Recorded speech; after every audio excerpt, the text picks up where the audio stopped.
প্রায় ৩ বছর ধরে নষ্ট নড়াইল শহর ও লোহাগড়া পৌরসভার ৫৩টি সিসি ক্যামেরা, তাতে অপরাধ বেড়ে যাওয়া নিরাপত্তাহীনতায় নগরবাসী। অন্যদিকে অপরাধী শনাক্তেও বেগ পেতে হচ্ছে প্রশাসনকে, তাই দ্রুত নতুন সিসিটিভি ক্যামেরা স্থাপনের দাবি এলাকাবাসীর। ২০১৯ সালে বেসরকারি দুই সংস্থার উদ্যোগে নড়াইল শহর ও লোহাগড়ায় ৫৩টি সিসি ক্যামেরা স্থাপন করা হয়। অপরাধ দমনে গুরুত্বপূর্ণ ভূমিকা পালন করে এসব ক্যামেরা।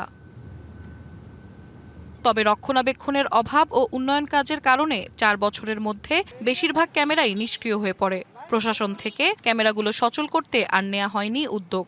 চুরি ছিনতাই প্রতিরোধে শহরের গুরুত্বপূর্ণ পয়েন্টগুলোয় সিসি ক্যামেরা স্থাপন করা হয়েছিল, কিন্তু কিছুদিন চলার পর সংশ্লিষ্ট কর্তৃপক্ষের গাফিলতিতে এই সিসি ক্যামেরাগুলো নষ্ট হয়ে গেছে, অকেজ হয়ে গেছে। নিরাপত্তা কবচ না থাকার সুযোগে নগরীতে বেড়েছে অপরাধ। কেবল গেল ১ বছরেই ৪০টি মোটরসাইকেল ও অর্ধশতাধিক বাসাবাড়ি ও ব্যবসা প্রতিষ্ঠানে চুরি হয়। বাংলা কিউআর যেখানে, নগদ পেমেন্ট সেখানে। সারা দেশে ১০ লাখেরও বেশি মার্চেন্টে নগদে পেমেন্ট করুন খুব সহজে।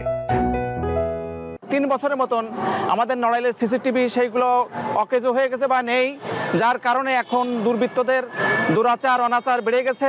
তাদেরকে শনাক্ত করা আমাদের খুব কষ্ট হচ্ছে। সংশ্লিষ্ট কর্তৃপক্ষের কাছে আহ্বান করব, যত দ্রুত সম্ভব এইসব অঞ্চলের প্রত্যেকটি জায়গায় সিসি ক্যামেরাগুলো দিয়ে অন্তত মানুষের নিরাপত্তার কথাটি ওনারা চিন্তা ভাবনা করবেন।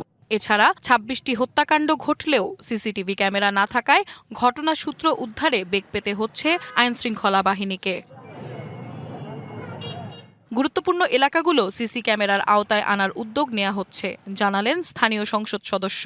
আমরা যৌথ উদ্যোগ গ্রহণ করলে নড়াইলে মানুষের জানমালের নিরাপত্তা নিশ্চিতকরণের লক্ষ্যে সিসি ক্যামেরা আওতায় আবার ২টা পৌরসভার সহ আমি আমার নির্বাচনী এলাকার গুরুত্বপূর্ণ পয়েন্টগুলোকে নিয়ে আসতে পারবো, এবং সেটার জন্য আমরা যথাযথভাবে উদ্যোগী ভূমিকা পালন করবো ইনশাআল্লাহ।